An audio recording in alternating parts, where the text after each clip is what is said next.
नमस्कार रसिक हो. ॲन ऑफ ग्रीन गॅबल्स या पुस्तकातील 24वे प्रकरण आज आपण ऐकणार आहोत. शेवटी एकदाचा ऑक्टोबर महिना उजाडला आणि डॉक्टरांनी ॲनीला शाळेला जाण्यासाठी परवानगी दिली. शाळेत जाण्याचा दिवस उजाडला. शरद ऋतूच्या आगमनाप्रित्यर्थ पहाट लाल सोनेरी रंगाची उधळण करत आली होती. दऱ्याखोऱ्यात धुकाची चादर पसरली होती. त्यावर सूर्यप्रकाश ठेवडीतली चंदेरी, सोनेरी, जांभळट गुलाबी, धुरकट निळा असे रंग मुक्तपणे ओतून देत होता. आजूबाजूच्या शेतांवर दवबिंदूचे आच्छादन पसरले गेले होते आणि कोवळ्या उन्हात ते चांदीसारखे चमचमत होते. पाय वाटेवर पडलेले वाळलेल्या पानांचे ढीग पाऊल पडताच चुरून कुरकुर असा आवाज करत असे. बर्चच्या झाडांचा डोलारा आता पिवळ्या रंगाकडे झुकायला लागला होता. तसेच नेचे, फर्न वाळून तपकिरी रंगाचे झाले होते. हवेत एक प्रकारची झिंग जाणवत होती. ॲनीच्या छोट्याशा हृदयात लवकरात लवकर शाळेत जाण्यासाठी एक उर्मी जागृत झाली. रोजची गोगलगायची चाल आज ती पूर्णतः बदलून पावलांना वेग आला होता. ॲनी परत एकदा नेहमीच्या डेस्कवर डायना बरोबर बसली. तिच्या गैरहजेरीमध्ये त्या ठिकाणी बसणारी रुबी पलीकडच्या रांगेतील डेस्कवर बसायला गेली. जुलिया बेलने पाठीमागून हळूच तिला च्विंगम दिले. ॲनीने एक दीर्घ श्वास घेतला आणि आपली चित्रकलेची वही पुस्तक वरती काढत समाधानाने पेन्सिलीला टोक काढायला सुरुवात केली. आयुष्याच्या कक्षा आता विस्तारू लागल्या. नवीन शिक्षिका मिस स्टेसी ॲनीला तिच्या मागे पडलेला अभ्यास भरून काढण्यासाठी मदतीला तत्पर होत्या. त्या एक सहृदय आणि सुसंस्कृत शिक्षिका होत्या. त्यांनी आपल्या विद्यार्थ्यांचे प्रेम जिंकून घेतले होते. मुलांच्या सर्वांगीण विकासासाठी सदैव झटत होत्या. विद्यार्थ्यांमधल्या सुप्त गुणांना हेरून त्यांना चालना देण्याची मिस स्टेसी यांची हातोटी वाखाणण्याजोगी होती. आणि व्यक्तिमत्व त्यांच्या मार्गदर्शनाखाली चहूबाजूनी खुलायला लागले.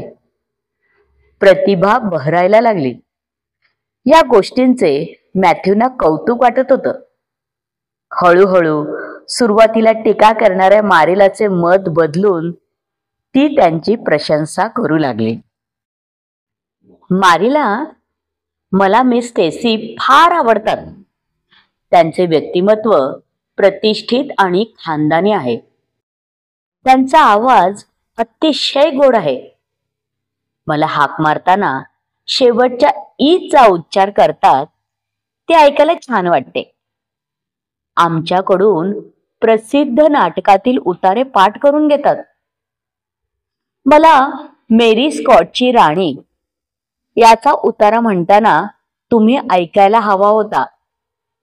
मी त्यामध्ये माझे पूर्ण अंतःकरण ओतते असे रुबी मला शाळेतून येताना म्हणत होती. जेव्हा तिने आता माझ्या वडिलांच्या राज्याला वाचवण्यासाठी मला माझ्या स्त्री हृदयाला निरोप द्यायला हवा ही ओळ ऐकली, तेव्हा अक्षरशः भीतीने रक्त गोठून गेले असे सांगितले. मला धान्याच्या कोठारात बसून तू ते सर्व वाचून दाखव हा, मॅथ्यूने सुचवले. नक्कीच, पण शाळेतल्या माझ्या वाचनात इतके सरस होईल याची खात्री नाही देता येणार. मिसेस लिंड म्हणत होत्या. शुक्रवारी त्यांनी मिस्टर बेल यांच्या टेकडीवरील मोठ्या झाडांवर शाळेतील मुले कावळ्यांची घरटी शोधायला चढली होती. ते पाहून तिचे भीतीने रक्त गोठून गेले. मारीला म्हणाली, आम्हाला निसर्गाच्या अभ्यासासाठी कावळ्याचे घरटे हवे होते. आम्हाला त्यासाठी दुपारी निसर्गाचे निरीक्षण करायचे होते. शिवाय आम्हाला ती निरीक्षणे लिहून ठेवायची असतात. माझे लिखाण सर्वात चांगले असते. ॲनीने सविस्तर माहिती दिली. असे तू म्हणून काय उपयोग? तुझ्या शिक्षकांनी तसे म्हणायला हवे. मारिलाचा मुद्दा बिनतोड होता. मिस स्टेसी पण तसे म्हणाल्या, पण माझी मला खात्री वाटत नाही. मी भूमितीमध्ये इतकी मठ्ठ आहे, पण आता थोडी थोडी मला समजायला लागली. मिस स्टेसी सर्व कल्पना व्यवस्थित स्पष्ट करून सांगतात, पण मी त्यात विशेष प्रावीण्य मिळवेन असे मला वाटत नाही. पण मला लिहायला आवडते. मिस स्टेसी आम्हाला लिखाणासाठी विषय निवडून देतात. आम्हाला पुढच्या आठवड्यात इतिहासात होऊन गेलेल्या महनीय व्यक्तींच्या विषयी निबंध लेखन करायचे आहे. जिवंतपणे हातून झालेल्या उल्लेखनीय कामगिरीमुळे मृत्यूनंतर पण लोकांच्या स्मरणात राहते. कितीतरी भारी आहे हे. मला देखील अशी उल्लेखनीय कामगिरी करायची आहे. मी जर मिशनरी बनले नाही तर मग रेड क्रॉसमध्ये परिचारिका म्हणून युद्धभूमीवर जाईन. मिशनरी बनणे थोडे कठीण आहे, कारण त्यासाठी तुम्हाला शारीरिक आणि मानसिक दृष्ट्या कणखर असणे आवश्यक आहे. म्हणून आम्हाला शाळेत शारीरिक शिक्षण पण देणे सुरू केले. ॲनी आपली स्वप्ने बोलून दाखवत होती. हा निव्वळ मूर्खपणा आहे. शाळेमध्ये अभ्यासाव्यतिरिक्त अवांतर गोष्टींना महत्त्व देणे तिला चुकीचे वाटत होते. आणि खरोखरच नोव्हेंबर महिन्यात मिस स्टेसीनी सुरू केलेल्या नवीन उपक्रमामुळे अगोदर सुरू केलेले निसर्ग दर्शन आणि लिखाण आणि शारीरिक शिक्षण हे उपक्रम काहीसे मागे पडले. शाळेत ध्वजारोहण समारंभासाठी वर्गणी जमवायची कल्पना जोर धरू लागली. त्यासाठी ख्रिसमसच्या रात्री एका सांस्कृतिक कार्यक्रमाचे आयोजन करण्याचे ठरवले गेले. सर्वजण उत्साहाने तयारीला लागले. ॲनी तर या कल्पनेने भारावून गेली. तिचा ओसंडून वाहणारा उत्साह मात्र मारिलाच्या नापसंतीचे कारण बनला. मारिलाला हे सर्व मूर्खपणाचे वाटते. अभ्यासात लक्ष घालायचे सोडून भलत्याच गोष्टीमध्ये वेळ वाया घालवणे मारिलाला अजिबात मंजूर नव्हते. मुलांच्या व्यक्तिमत्व विकासासाठी ॲनीने अभ्यासा इतकेच सांस्कृतिक कार्यक्रम महत्वाचे आहेत. शिवाय त्यामागचा उद्देश ध्वजारोहण समारंभासाठी निधी संकलन करण्याचा असल्याने त्यामुळे शाळकरी मुलांमध्ये देशभक्तीची भावना विकसित होण्यासाठी मदत मिळते असे प्रतिपादन केले. पण मारिलाला ते काही पटले नाही. यामागे देशभक्तीचा विचार कमी आणि अभ्यास सोडून मनोरंजनाचा विचार जास्त आहे असे तिचे म्हणणे होते. देशभक्ती आणि मनोरंजन दोन्हीही एकाच उपक्रमाद्वारे साध्य होत असेल तर ते चांगले नाही का? आम्हाला तयारी करण्यात खूप आनंद मिळत आहे. कार्यक्रमात डायना स्वतंत्रपणे एकटी एक गाणे सादर करणार आहे आणि आम्ही 6 गाणी समूह गायन म्हणून सादर करणार आहोत. मुलांचे आणि मुलींचे वेगवेगळे नाट्यप्रवेश सादर होणार आहेत. त्यापैकी 2 नाट्यप्रवेशासाठी माझी निवड झाली आहे. शिवाय मला एक पात्री प्रयोग आणि एक दीर्घ कविता सादर करायची आहे. मला खूपच आनंद झालाय, पण थोडी भीती पण वाटते. शेवटी एक शोभायात्रा काढणार आहोत. विश्वास, आशा, औदार्य अशी त्यामागची संकल्पना आहे. मी, डायना आणि रुबी त्याच्या मुख्य भूमिकेत आहोत. आम्हाला पांढऱ्या रंगाचा गाऊन घालून केस मोकळे सोडायचे आहेत.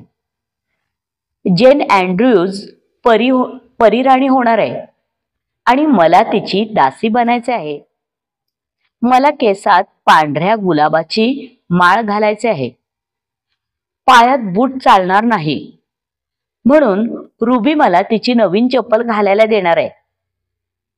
जोशी मनासारखी भूमिका मिळाली नाही म्हणून नाराज झाली आहे. मला आता मोठमोठ्याने सर्व पाठांतर करावे लागणार. मी धान्याच्या कोठारात बसून पाठ करेन. आम्ही शाळेच्या हॉलची कागदी फुले आणि पताका लावून सजावट करणार आहोत. सर्व प्रेक्षक स्थानापन्न झाल्यावर आम्ही दोनच्या मुलांची रांग करून स्टेजवर जाणार आहोत. मारीला, मला माहित आहे तुम्हाला ही कल्पना फारशी आवडली नाही, पण मला काहीतरी वेगळे करायला मिळते याचा तुम्हाला नक्कीच आनंद वाटणार. मला एवढेच वाटते की तू जरा व्यवस्थित वागायला शिकावेस. तुमचा हा कार्यक्रमाचा गोंधळ कधी एकदा संपतोय असे झाले आहे. तेव्हा कुठे तुझे डोके थाऱ्यावर येईल. सध्या त्या डोक्यात फक्त पाठांतर, आरडाओरड आणि शोभायात्रा एवढेच विषय भरलेले आहेत. पण आश्चर्याची गोष्ट म्हणजे तुझी जीभ बोलून बोलून कशी काय दमत नाही. ॲनीने एक उसासा टाकला आणि ती मागच्या अंगणात गेली. तांबूस हिरव्या आकाशात तिला प्रतिपदेचा चंद्र चिनार वृक्षाच्या फांद्यांमधून दिसत होता. जवळच मॅथ्यू लाकडे फोडत होते. ॲनी जवळच्या लाकडाच्या ओंडक्यावर बसून मॅथ्यूच्या बरोबर कार्यक्रमाविषयी बोलू लागली. तिच्या मनात विचार आला की मनोरंजनाच्या कार्यक्रमात तिचे संभाषण शांतपणे ऐकणारी आणि कौतुक करणारी व्यक्ती मॅथ्यू शिवाय दुसरी कोणीही नसेल. ठीक आहे, आता माझी खात्री पटली की तुझी तयारी चांगली चालली आहे. तुमचा कार्यक्रम चांगला होईल. तू तुझी भूमिका चांगल्या प्रकारे पार पाडशील. मॅथ्यू तिच्या उत्साही चेहऱ्याकडे पाहत हसत म्हणाले आणि त्यांच्याकडे परत हसली. ते दोघे सर्वात चांगले मित्र होते. मात्र ॲनीच्या संगोपनाची जबाबदारी त्यांच्यावर नव्हती, म्हणून त्यांनी देवाचे आभार मानले. ती मारिलाच्या अखत्यारीतली बाब होती. जर त्यांच्या एकट्याला ही जबाबदारी असती ना, तर मात्र त्यांचे कर्तव्य आणि तिचे नैसर्गिक कल यातील संघर्ष अटळ झाला असता. आता मारिलाच्या शब्दात सांगायचं झालं ना, तर मॅथ्यू हवे तेवढे लाड करून ॲनीला बिघडवायचे काम करत आहे. तरी सुद्धा यांचे परिणाम वाईट होतीलच असे समजणे चुकीचे ठरले असते. कारण काही वेळा कौतुकाची शाबासकी डोळ्यात तेल घालून केलेल्या कर्तव्यदक्ष संगोपना इतकीच महत्वाची ठरू शकते. प्रकरण 25. डिसेंबरच्या थंडीत संधी प्रकाशात मॅथ्यू घरी परत आले. दाराजवळच्या बाकड्यावर बसून बूट काढणार तोच बैठकीच्या खोलीतून मुलींचा गोंगाट ऐकू आला. शाळेच्या नाटकाची रंगीत तालीम संपली होती आणि ॲनीच्या मैत्रिणी बाहेर पडायच्या तयारीत होत्या. ते चटकन बूट न काढताच उठल्या आणि झाडांच्या आडोशाला उभे राहिल्या. सगळ्या मुली आता जॅकेट आणि टोपी घालण्यासाठी त्याच बाकाजवळ बोलत उभे राहिल्या. जवळच्या अंधारात आडोशाला उभ्या असलेल्या मॅथ्यूच्याकडे कुणाचेही लक्ष गेले नाही. मुलींच्या घोळक्यात शाळेतील कार्यक्रमाची चर्चा सुरू होती. तेजस्वी डोळ्यांची ॲनी सगळ्या मुलीसारखी उत्साहात बोलत होती.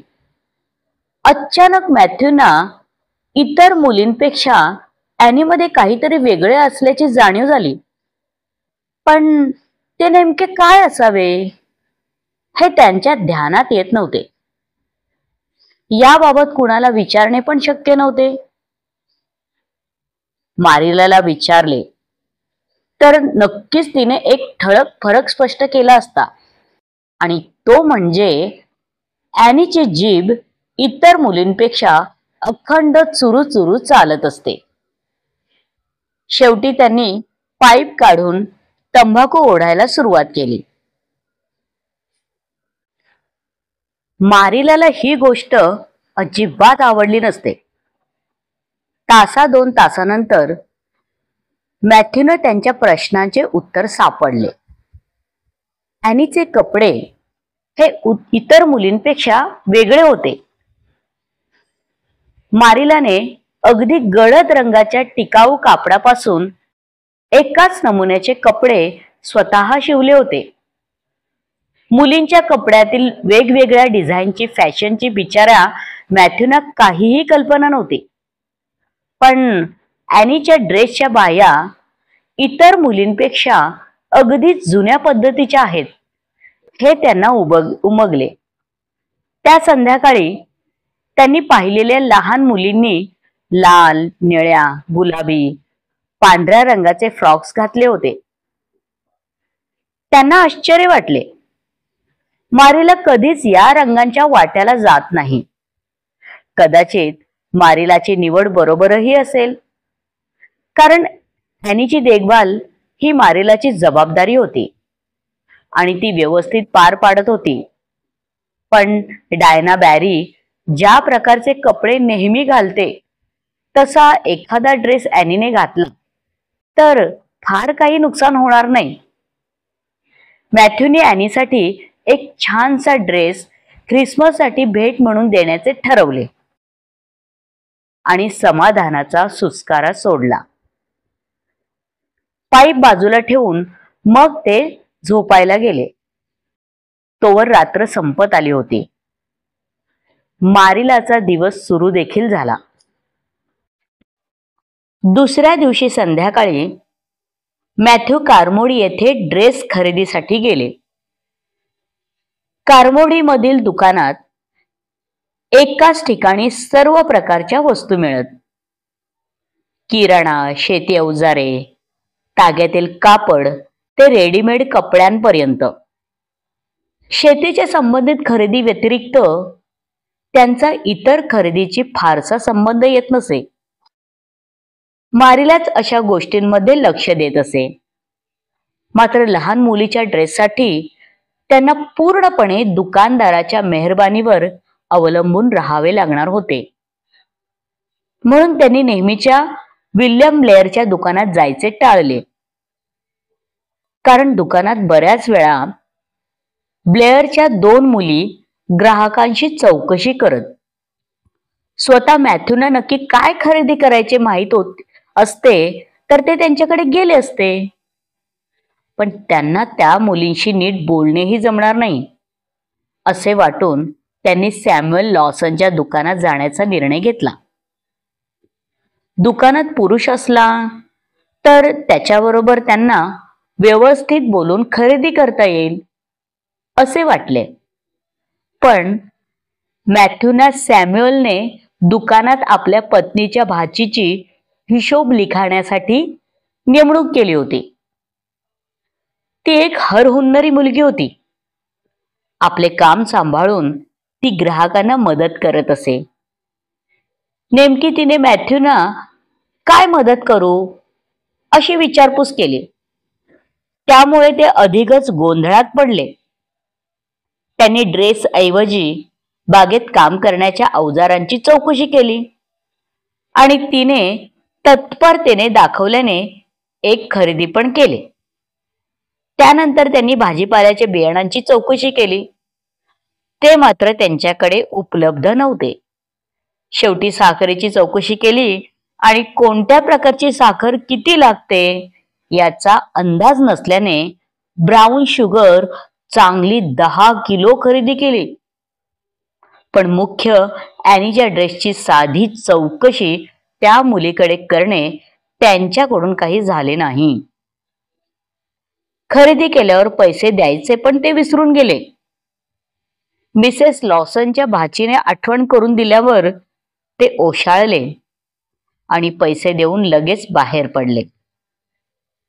ते बाहेर पडताना विक्रेती या अजब गिराहिकाकडे आश्चर्याने पाहत होती. घराकडे परतताना निम्म्या रस्त्यापर्यंत मॅथ्यू नेहमीचे दुकान सोडून मिस्टर सॅम्युएल लॉसनच्या दुकानात गेल्याबद्दल आणि गरज नसलेल्या वस्तू खरेदी केल्याबद्दल स्वतःवरच रागावले होते.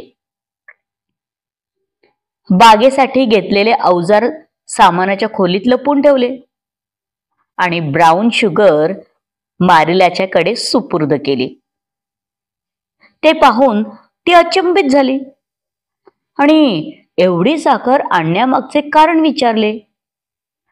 अगदी ब्राऊन शुगर क्वचित कधी फ्रूट केकसाठी किंवा कामगारांसाठी पोरिडस बनवायला लागत असे.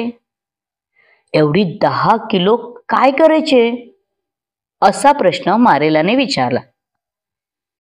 तेव्हा असू दे, कधीतरी उपयोगी पडेल म्हणून तिकडून ते निघून गेले. तसेही नेहमीचा दुकानदार पांढरी साखर विकत असतानाच मॅथ्यूनी ही साखर कोठून आणि का आणली असावी हे कोडे मारेलाला पडले होते. ॲनीच्या ड्रेस खरेदीच्या वेळी झालेली फजिती पाहिल्यावर मॅथ्यूंना कळून चुकले की याबाबत स्त्री सल्लागाराची गरज आहे. मारेलाचा उपयोग होणार नव्हता हे उघड होते. मॅथ्यू, मारिला आणि मिसेस लिंड यांच्याखेरीज अन्य कुठल्याही स्त्रीशी बोलायला धजावत नव्हते. त्यामुळे त्यांनी मिसेस लिंड यांचा सल्ला घेण्याचं ठरवलं.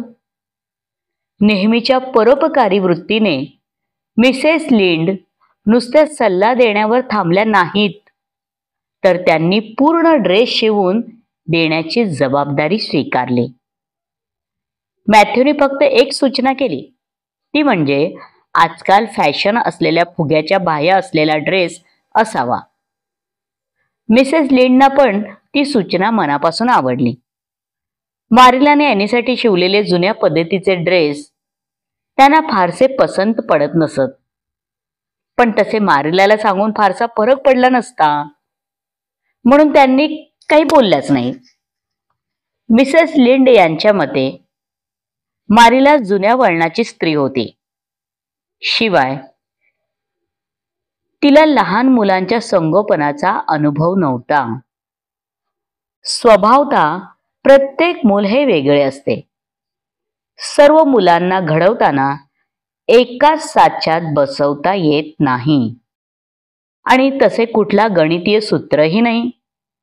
त्यासाठी असे कोणते सूत्र गृहीत धरले असेल तर ते बाजूला ठेवून मगच मुलांच्या जडणघडणीवर लक्ष केंद्रित करावे लागते. प्रेम आणि माया गणिती सूत्रात बसत नाहीत. मारिलाला स्वतःप्रमाणे ॲनीने साधे सरळ मार्गी असावे या विचाराने तिच्यासाठी कटाक्षाने फॅशनेबल कपडे शिवलेले नव्हते. परिणामी इतर मुलींचे फॅशनेबल कपडे पाहून ॲनीला पण तशी इच्छा होणे स्वाभाविक आहे आणि जर ती पूर्ण नाही झाली तर संवेदनशील ॲनी असमाधानी होईल असे मिसेस लिंड यांना वाटत होते. आता खुद्द मॅथ्यूनी सूचना केल्याने त्यांना अजून हुरूप चढला. पुढचे 15 दिवस मारिलाला सतत जाणवत राहिले की मॅथ्यूंच्या मनात काहीतरी वेगळी योजना घोळत असावी, पण ख्रिसमसच्या आदल्या संध्याकाळपर्यंत ती नेमकी काय योजना होती याचा तिला अंदाज आला नाही. मिसेस लिंड त्या दिवशी ॲनीचा नवा ड्रेस घेऊन आल्यावर मारिलाला सर्व उलगडा झाला. मिसेस लिंड यांच्या मुत्सद्दी बोलण्यावर मारिलाचा पूर्ण विश्वास बसला नाही. तरी सुद्धा मारिलाने त्याबद्दल काही त्रागाही केला नाही. अत्यंत संयमाने पण तुटकपणे म्हणाली, मॅथ्यू काहीतरी मूर्खपणा करेल असे मला वाटत होते. सध्या ॲनीला नवीन ड्रेसची गरज होती असे मला अजिबात वाटत नाही. मी तिला चांगले उबदार थंडीत घालण्यासाठी 3 ड्रेस शिवले आहेत. त्यापेक्षा जास्त कपडे म्हणजे पैशाची उधळपट्टी आहे असे मला वाटते. माझ्या मते या बाहीच्या कापडामध्ये कमरेचा घेर बसू शकेल. मॅथ्यू, तुमच्या या लाडाकोडाने ॲनी अजून शेफारून जाणार आहे. बाकी काही नाही. नवीन ड्रेस घालून मोरासारखी पिसारा फुलवून नाचत सुटणार आहे. पण मला आशा आहे की एवढ्यावर तरी तिचे समाधान झाले तरी पुरे. नाहीतर पुढल्या वर्षी हाताच्या बाह्या फुलून मोठ्या फुगवलेल्या फुग्याच्या आकाराच्या होतील की दरवाजाची रुंदी लहान वाटायला लागेल. ख्रिसमसची सकाळ उजाडली. तीच मुळी पांढऱ्या शुभ्र हिमकणांचा वर्षाव करत आणि बघता बघता सगळीकडे बर्फाची चादर पसरली आणि ग्रीन ख्रिसमस येण्याऐवजी व्हाईट ख्रिसमस अवतीर्ण झाला. ग्रीन गॅबल्समधील खिडक्यांची तावदाने हिमकणांनी धुरकड झाली होती. ॲनी आनंदाने बाहेरचे बदललेले जग पाहत होती. झपाटलेल्या फरचे झाड हिमकण पडून पांढरे शुभ्र झाले होते. बर्च आणि जंगली चेरीचे वृक्ष मोत्यांनी बसल्यासारखे दिसत होते. नांगरलेल्या शेतांवर बर्फाचे आच्छादन पसरले होते. थंडगार हवेमध्ये एक प्रकारची धुंदी जाणवत होती. ख्रिसमसची गाणी मोठ्या आवाजात म्हणत ॲनी जिन्यावरून धावत धावत खाली आली. मॅरी ख्रिसमस मारिला, मॅरी ख्रिसमस मॅथ्यू. किती सुंदर ख्रिसमस आहे नाही का? व्हाईट ख्रिसमसमुळे मला खूप आनंद झालाय. मला ग्रीन ख्रिसमस अजिबात आवडत नाही. लोक त्याला ग्रीन ख्रिसमस का म्हणतात कुणास ठाऊक. खरे तर तो करडा तपकिरी रंगाचा असतो. मॅथ्यू, हे काय आहे?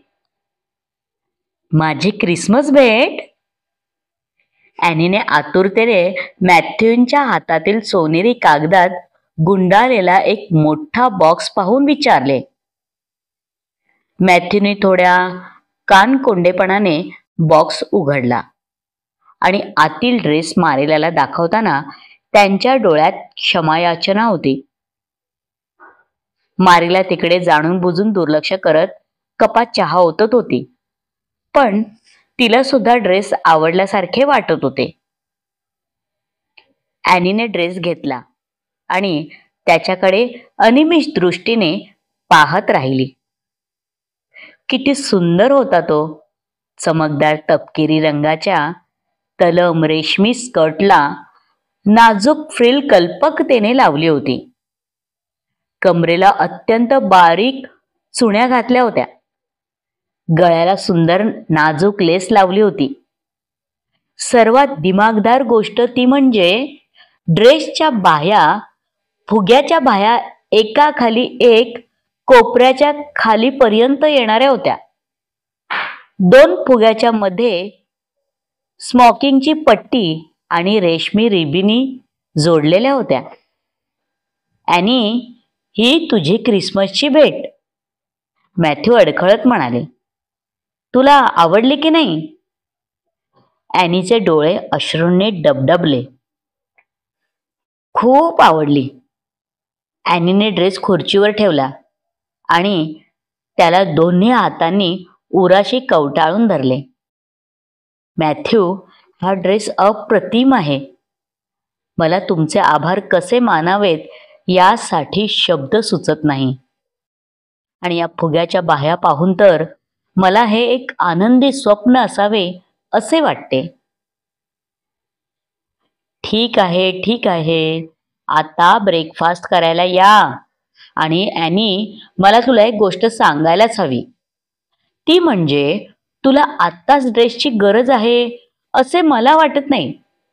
पण आता मॅथ्यूने आणलाच आहे तर त्याची योग्य काळजी घे.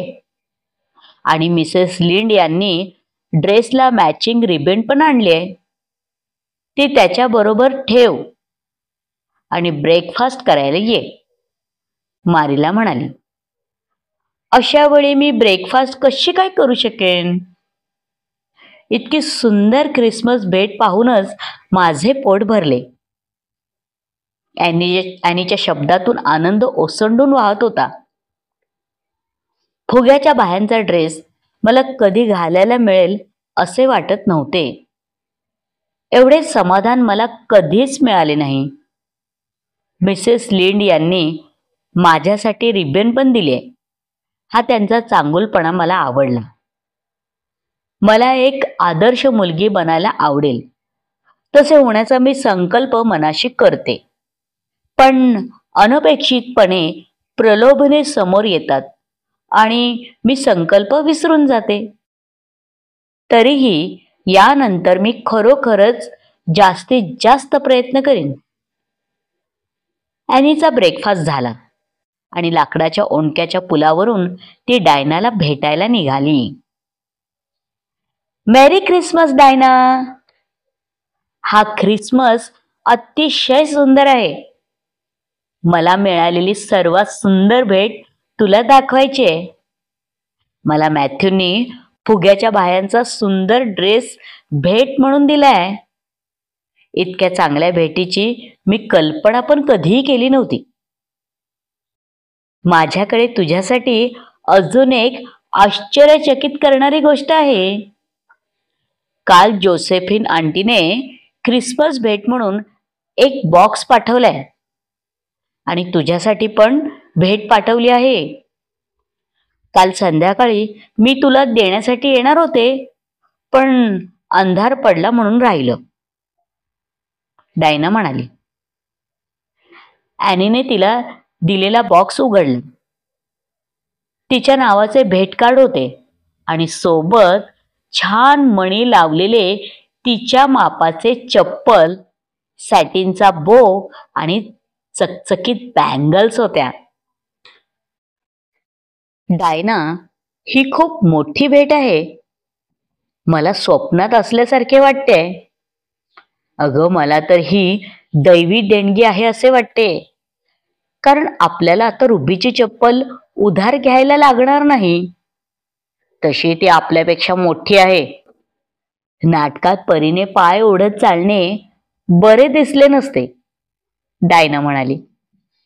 शेवटी एकदाचा कार्यक्रम अगदी यशस्वीपणे पार पडला. हॉल खचाखच भरला होता. सर्व कलाकारांनी उत्कृष्ट कामगिरी केली, परंतु ॲनची एकूण एक कामगिरी उज्ज्वल होती. अगदी जोसी पायलला देखील ना कबूल करणे शक्य नव्हते. डायना, किती सुंदर संध्याकाळ गेली नाही? ॲनी आणि डायना रात्री घराकडे जायला निघाल्या. हो ना, सर्व छान पार पडले. आपण जवळजवळ $10 कमाई केली. मिस्टर ॲलन सर्व वृत्तांत शार्ल टाउन येथील वर्तमानपत्रांकडे पाठवणार आहेत. डायनाने व्यावहारिक बाजू मांडली. खरंच, आपली नावे पेपरमध्ये छापून येतील या विचाराने मला आनंद झालाय. तुझा गाण्याचा सोलो खूपच सुंदर आहे. प्रेक्षकांनी पुन्हा एकदा सादर करण्याचा आग्रह केला तेव्हा मला माझ्या प्रिय मैत्रिणीचा खूप अभिमान वाटला. ॲनी भावूक झाली होती. पण तुझे अभिवाचन अप्रतिम झाले. त्यातील दुःख सर्वांपर्यंत पोहोचले, डायना म्हणाली. सुरुवातीला मी खूपच घाबरले. माझे नाव पुकारल्यावर मी कशी उठले ते माझे मला समजले नाही. माझे पाय लटपटत होते. पोटात भीतीने गोळा आला होता. आवाजही फुटत नव्हता. माझ्या मनात मॅथ्यूनी भेट दिलेल्या सुंदर ड्रेसचा विचार केला आणि मी सगळी हिंमत गोळा केली आणि सुरुवातही केली. माझा आवाज मलाच दुरून कुठून तरी येत असल्यासारखं वाटलं. माझ्या मते जसे पाठांतर केले तितके सरळ स्टेजवर सादर करता आले नाही. मी थोडी हळवी झाली होती. खरोखरच तुझे सादरीकरण उत्तम झाले. म्हाताऱ्या मिसेस स्लोगनच्या डोळ्यात अश्रू आलेले मी पाहिले, डायना म्हणाली. तर मग मी कोणाच्या तरी हृदयाला स्पर्श केला आहे असे समजायला हरकत नाही. हा खरोखरच एक अविस्मरणीय प्रसंग होता, ॲनी म्हणाली. मुलांमध्ये फक्त गिल्बर्टचे संवाद उत्तम होते. ॲनी, तू गिल बरोबर वाईट वागतेस. तू जेव्हा स्टेजवरून खाली आलीस तेव्हा तुझ्या केसातील गुलाब खाली पडला होता. तो गिल्बर्टने उचलून स्वतःच्या खिशात ठेवलेला मी पाहिलाय, डायना म्हणाली. तो काय करतोय याच्याशी मला काहीही देणं घेणं नाही. मला त्याचा विचारही करावासा वाटत नाही. ॲनीने विषय संपवला. त्या रात्री 20 वर्षात प्रथमच मैफिलीसाठी बाहेर पडलेले मारिला आणि मॅथ्यू ॲन झोपल्यानंतर किचनमध्ये आगीजवळ बसले होते. ॲनीने सर्वांसमोर उत्तम काम केले. मॅथ्यू अभिमानाने म्हणाले, होय, तिने उत्तम काम केले. ती बुद्धिमान मुलगी आहे आणि दिसते पण छान. खरे तर मला हे सांस्कृतिक कार्यक्रम वगैरे आवडले नव्हते, पण प्रत्यक्षात पाहिल्यानंतर माझे मत बदलले. मुलांच्या सुप्त गुण यामुळे जागृत होतात, हे खरेच म्हणायचे. आणि तुला म्हणून सांगते, मला ॲनीचा अभिमान वाटतो.